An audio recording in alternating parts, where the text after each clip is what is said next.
नमस्कार प्रणाम। कैसे भाई रवा सब उम्मीद करते हैं कि रवा सब अच्छा हो। समझा अभी हम जा रहे भाई एक प्यारा सा छठ के गीत सुनावे। अगर रवा सब हमारे चैनल पर नए हो समझा तो चैनल को सब्सक्राइब कर देना और कमेंट में बताएंगे कि रवा सब के हमारा गीत कैसा लगेगा।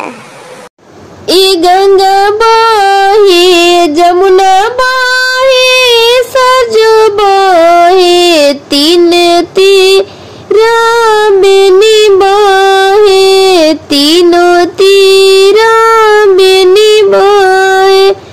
ई गंगा बहे जमुना बहे सरजू बहे तीनों तीरा बेनी बहे तीनों तीरा बेनी बहे।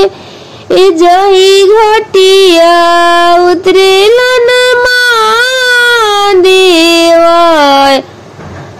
अपनी साजन ले ले अपनी साजन ले ले।